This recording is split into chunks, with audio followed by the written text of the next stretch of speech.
It stands in a small southern cemetery, the gravestone of a 26-year-old Black American. Jimmy was a symbol of something. That guns and bullets cannot destroy ideas.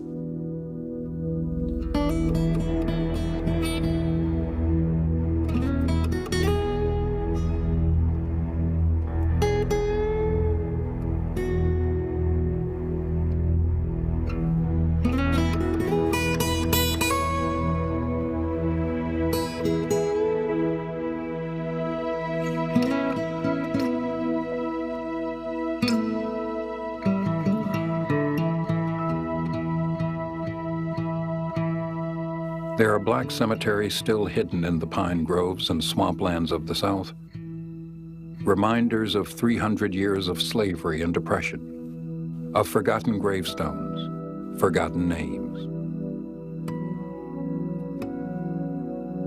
By 1954, slavery had been dead in America for nearly a century. But in that time, one type of tyranny had replaced another.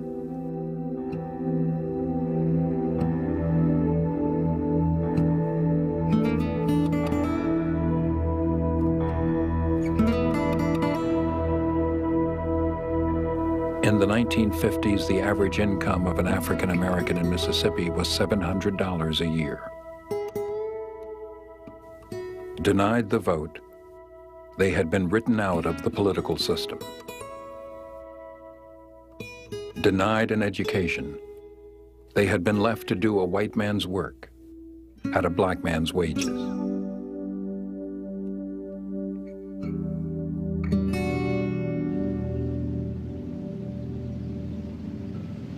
They're supreme, superior. So that's what they're thinking.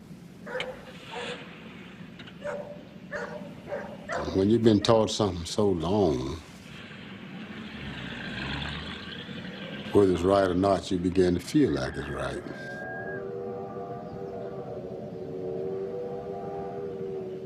In Money, Mississippi, in the summer of 1955, a 14-year-old black boy from Chicago bought candy in a store. On the way out, he said something to the owner's wife. Emmett Till was visiting his cousin's grandfather, a 64-year-old tenant farmer.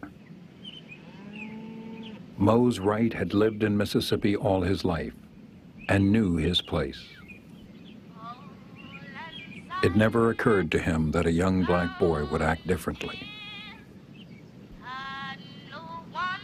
Looked like a youngster, be kind of mannish.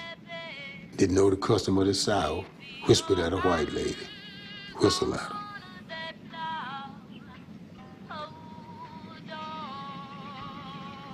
And that night, they went there and got him.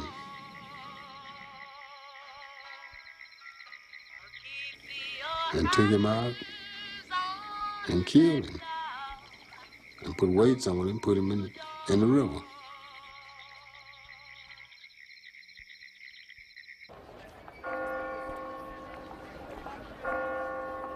Emmett Till's funeral was held in Chicago. At his mother's request, the coffin was left open for the world to see what they had done to her son.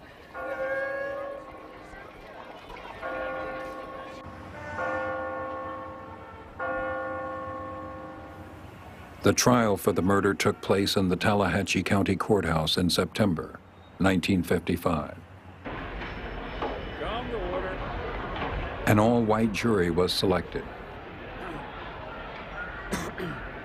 Blacks were confined to a separate corner of the room.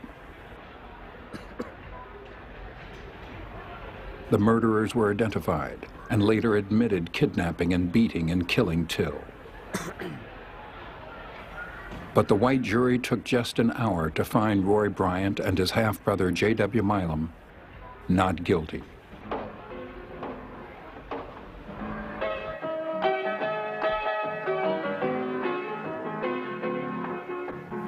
A few months after the Till trial, blacks met in Montgomery, Alabama's Holt Street Baptist Church to protest their continued abuse. They were especially angered at what had happened a few days before. Rosa Parks, riding a city bus, had refused to give up her seat to a white man and had been arrested. Black people had been arrested before, even shot for less offenses to the city's segregation ordinances. But Rosa Parks was a well-known, respected figure in the black community, and her arrest ignited indignation.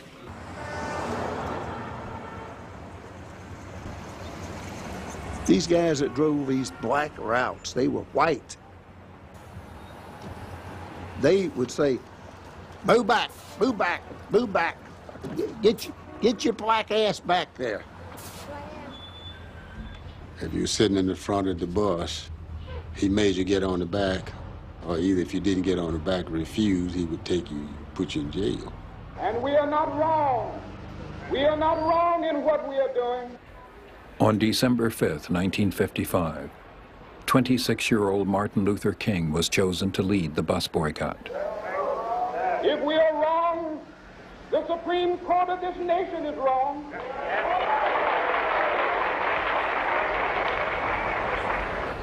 If we are wrong, the Constitution of the United States is wrong. If we are wrong, God Almighty is wrong.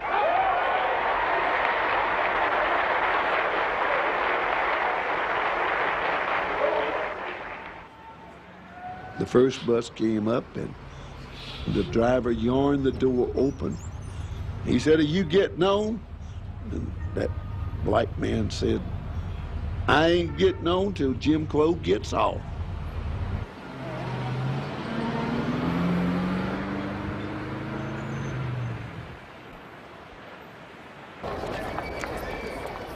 They walked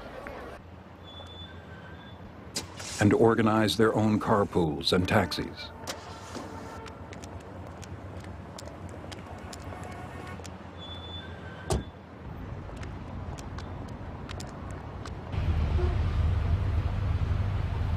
City buses stood idle or ran empty.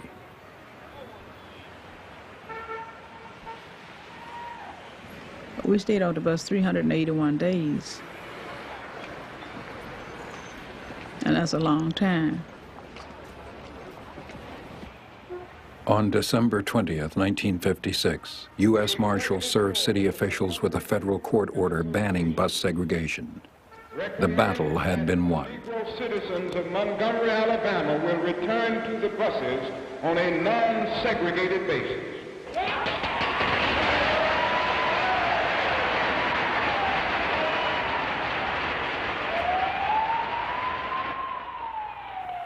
But in Little Rock, Arkansas, a new battle was about to begin.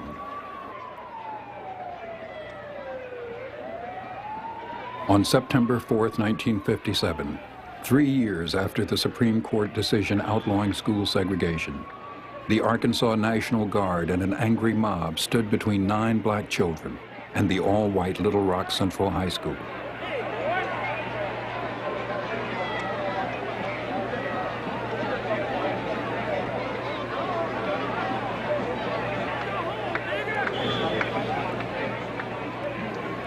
Prevented by the troops from entering the school, the 9 black children were harassed, cursed, and threatened by the mob.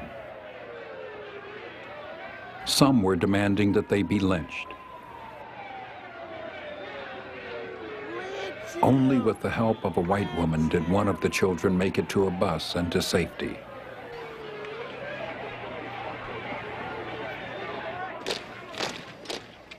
On September 25th, the 101st Airborne Division arrived to enforce the Supreme Court decision outlawing segregation in American public schools.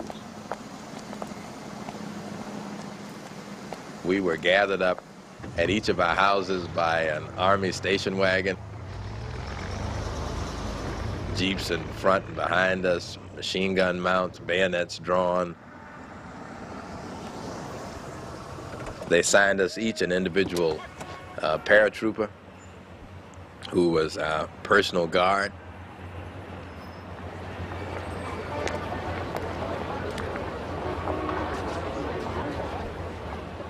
White soldiers who were not much older than we were.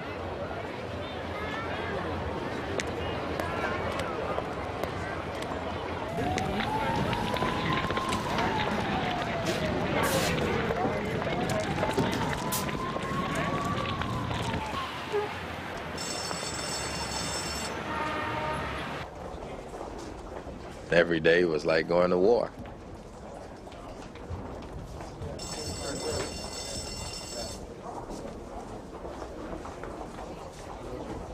The perseverance and bravery of the 9 black students attending Central High School had an influence far beyond Little Rock.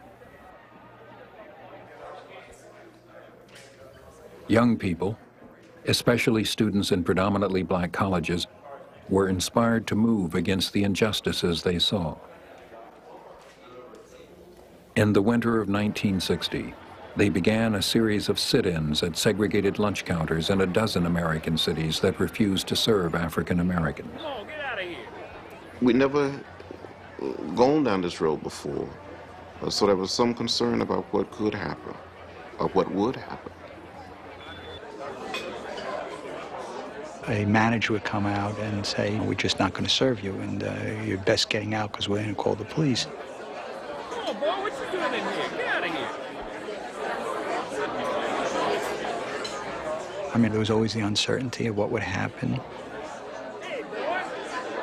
And you just stay there, and you keep your eyes on the prize.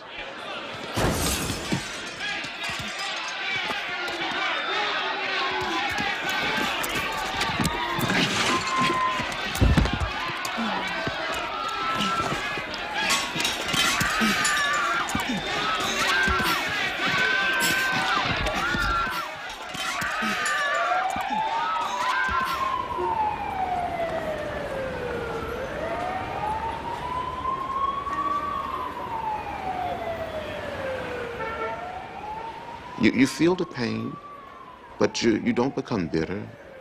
You don't become hostile. And you sort of lose yourself. You forget about your own circumstances, and you become involved in the circumstances of others.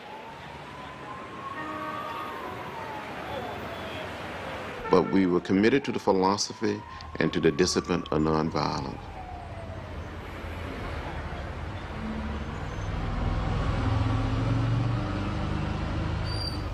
In May of 1961, 2 groups left Washington by bus to call to the attention of the country violation of anti-discrimination laws in interstate travel.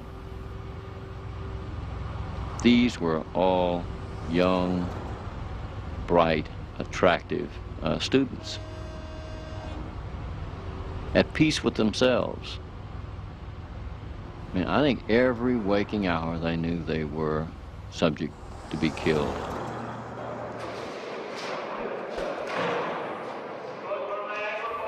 In Virginia and the Carolinas, they suffered intimidation. But now they were entering the Deep South. When we first heard that the Freedom Riders was coming through Alabama, of course, when they got to Anniston, the bus was surrounded, and while the bus was stopped, they punctured some of the tires. But then they Klansmen followed that bus. When it left Anniston with those Freedom Riders on it, they knew those tires were going flat. And they set the bus on fire.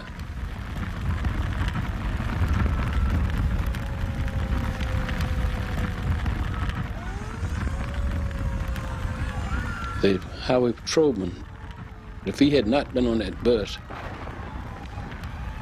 everyone would have burned to death.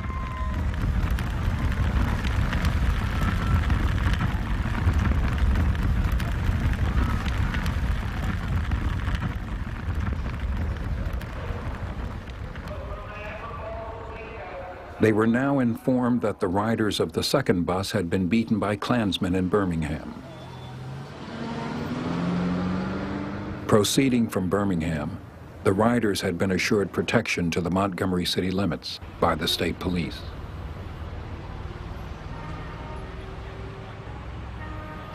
I had arranged for about 32 highway patrol cars, 16 in front, 16 behind, with an aircraft following them from Birmingham to Montgomery.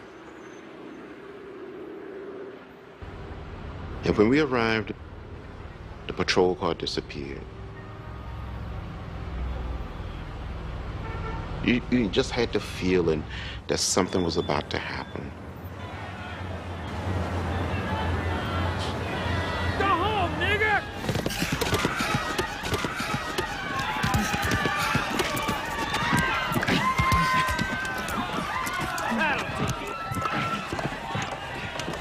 It was a bloodbath. There was a ministerial student named James Work, badly beaten about the face. I think he lost several teeth. And blood just came from everywhere, and it just started running down my face, back of my head.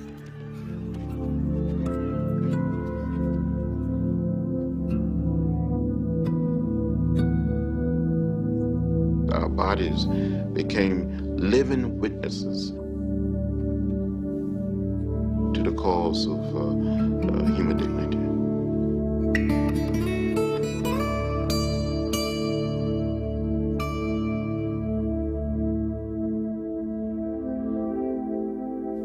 They would leave Alabama having survived the bus burnings in Anniston and the beatings in Birmingham and Montgomery. A few days later, they would be arrested and put in jail in Jackson, Mississippi.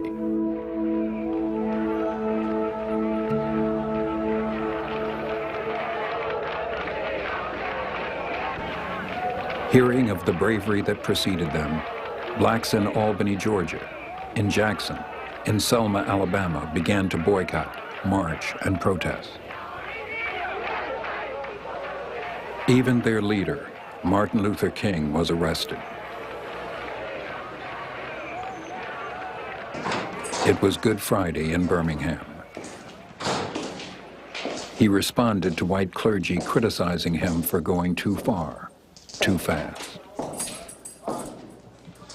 When you have seen hate-filled policemen curse, kick, and even kill your black brothers and sisters, and your first name becomes nigger, your middle name becomes boy, however old you are,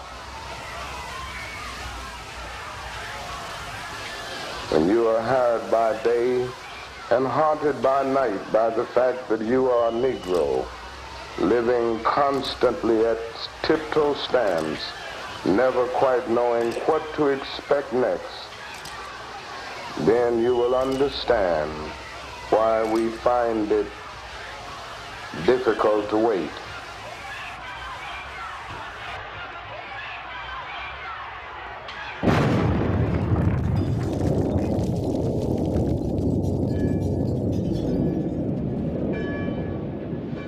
It was Sunday morning. It was church. It was children.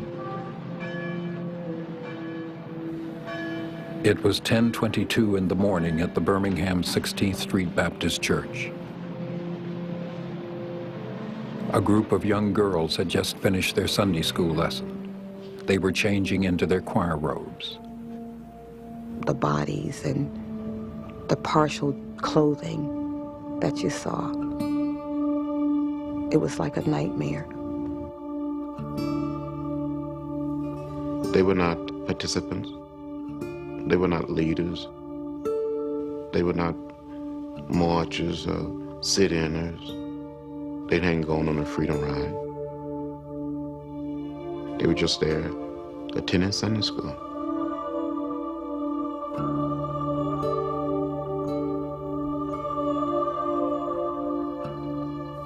The bomb that had killed the 4 children had been the work of the Ku Klux Klan. Until that moment, the majority of white people had never fully comprehended the magnitude of the intolerance and hate Black Americans faced in their struggle.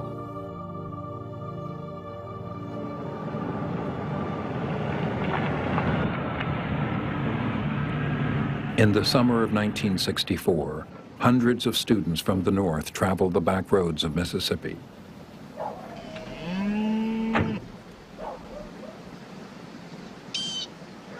They had come to help blacks register to vote.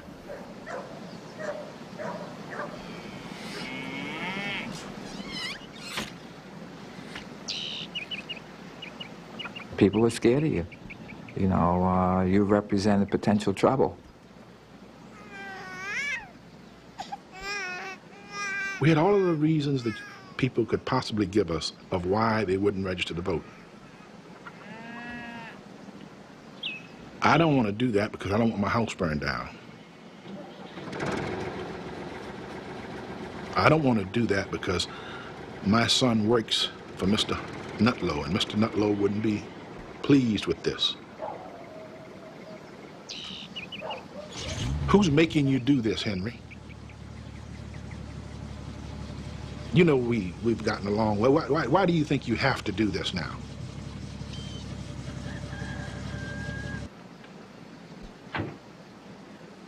Every segment of that process was laden with danger. Known danger for black people.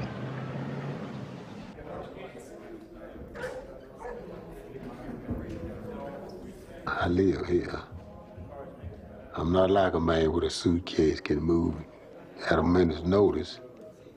I said, but I can't march now, but any way I can help you, I'll do that.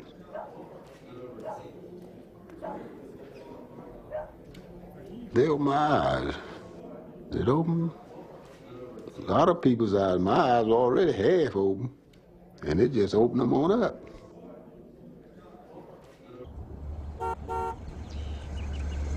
But there were so many thousands of people who said, yes, I will be there.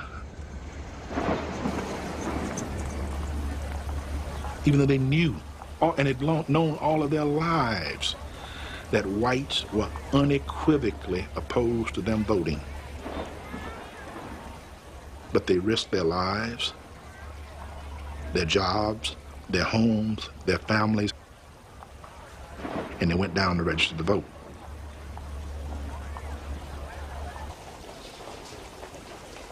Well, I went up there and I filled out an application. They had all about the Constitution and everything. Some of the questions on there, no doubt, the man would give me the application. I don't believe he knew.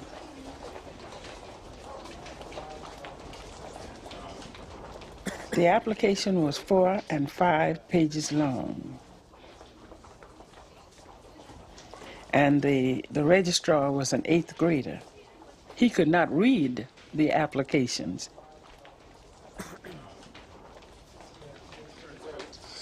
You never didn't know whether you answered them right or wrong.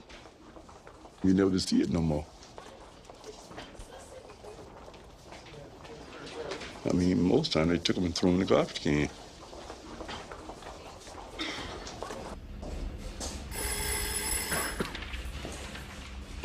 At 3 p.m. on June 21, 1964, near Philadelphia, Mississippi, 3 workers were held by the Neshoba County Deputy Sheriff and charged with speeding.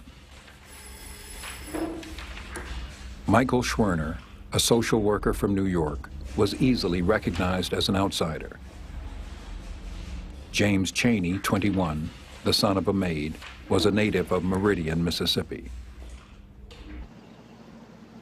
Andrew Goodman was also from New York and had, since the age of 14, participated in civil rights protests. At 10 p.m., Sheriff Cecil Price ordered the 3 to return to Meridian. They were soon followed by 2 cars. The car would pass, then slow down.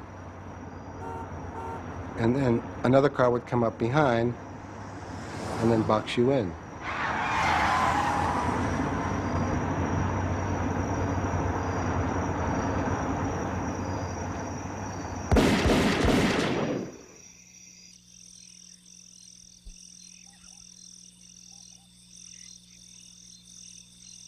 But once they found the car union, they would never find them alive.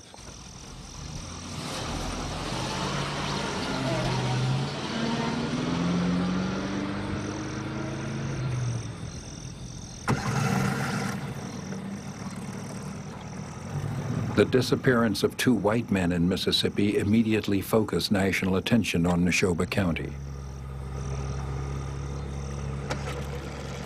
President Johnson ordered 100 FBI and 200 Navy personnel into the county to search the high grass and drag the Pearl River for bodies.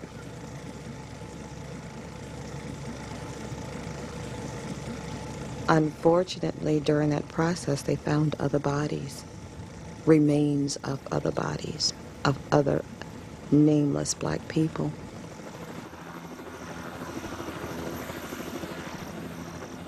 A paid informer led the FBI to an earthen dam. They were beaten, they were tortured before they were actually shot, and they were buried.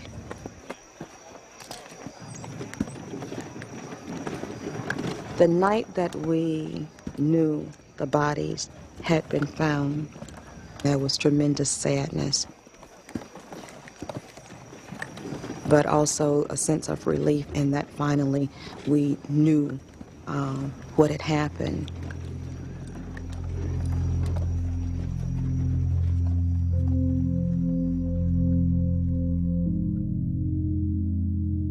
The single incident made America able to come face to face with this racism and the hatred that existed. The federal government charged Sheriff Price and other Klansmen involved in the killings with civil rights violations. But the state of Mississippi refused to press charges for murder.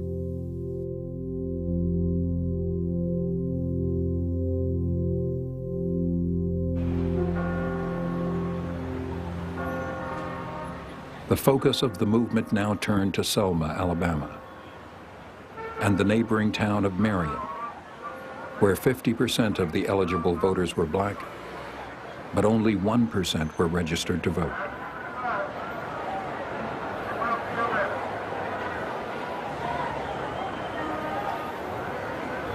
And they had state troopers in every other office they could get, deputized people with guns to prevent us from marching around the courthouse and up and down the street.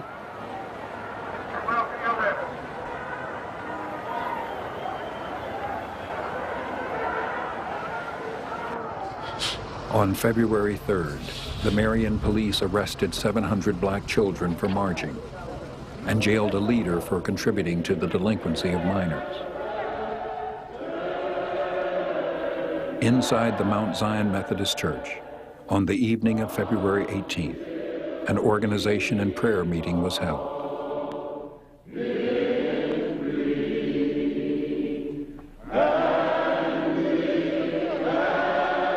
Outside, local state police had gathered, reinforced by hundreds they had armed and deputized. All you could see was a sea of blue, a situation where they had planned to teach us a lesson.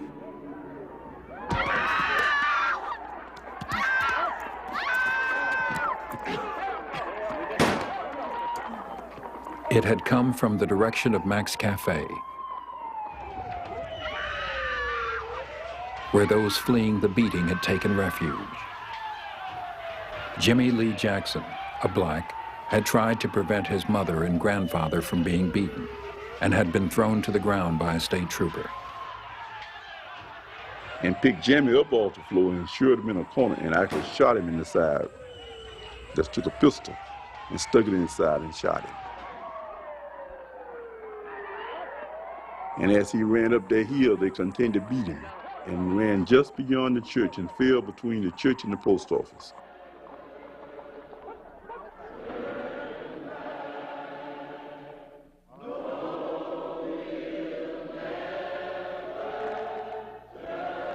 Jimmy Lee Jackson was 26, well-liked, quiet, and the youngest deacon of his church.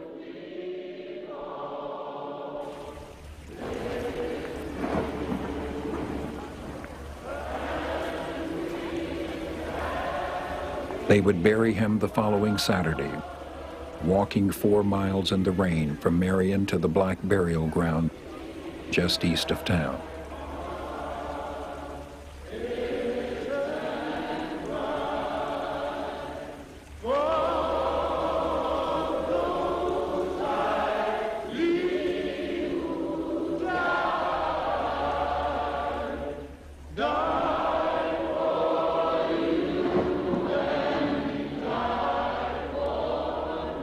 Angered and saddened by Jimmy Lee Jackson's death, they planned their most ambitious protest.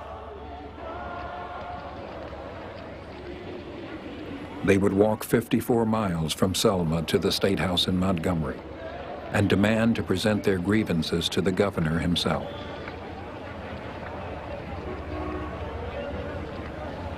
As we walked from the church, we knew we were walking into probably could have been our last death. Jim Clark was at the foot of the bridge. On the other side of the bridge, the state troopers were lined up.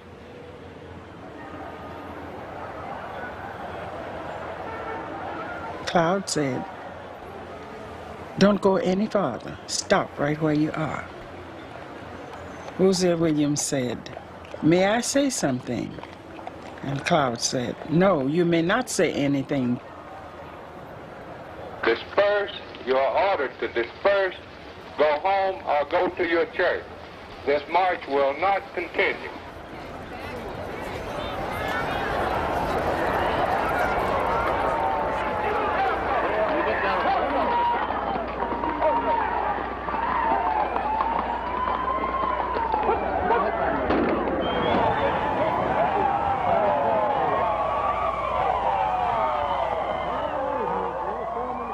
If you tried to go forward, you were going into a heat of battle. You couldn't go to the left or to the right because down below is the Alabama River. And they just beat us all the way back. Somebody said, "They've got a dead person over there." And his remark was, "Well, let him die. Let the buzzards eat him."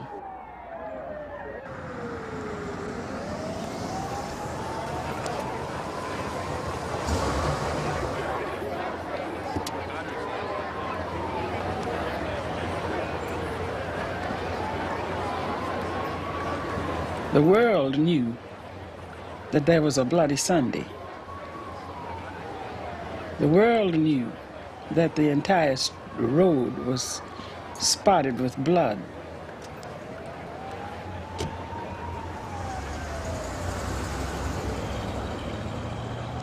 And it wasn't no Civil War, wasn't no World War, and nothing, just people in the same country, same state, fighting against each other. Right, pick 'em up and lay 'em down. 14 days after the world had witnessed Bloody Sunday, President Johnson asked Congress to pass a new Voting Rights Act and ordered federal troops to watch over the march.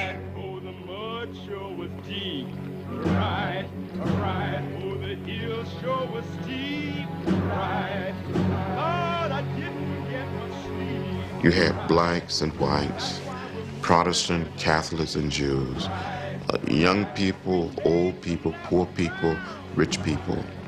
They were just plain people.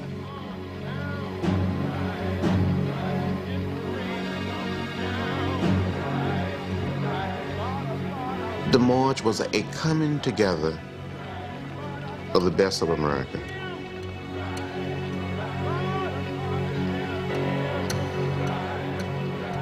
We felt like we were in a non-violent army. We're making Gundy's march to the sea.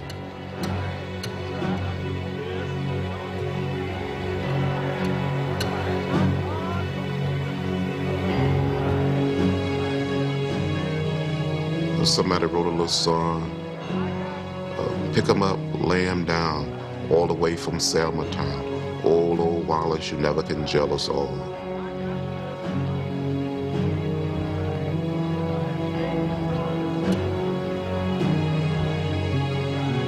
It's 4 down the street, around the curve, all the way back, nothing but people. Street packed.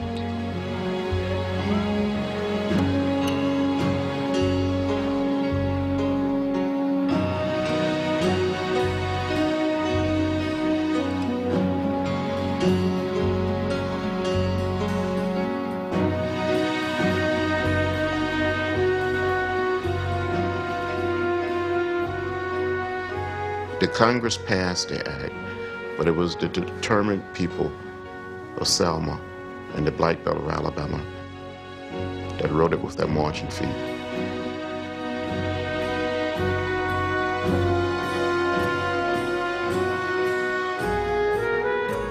I started crying and I couldn't stop. The right to vote, it's over. It is done. It is done.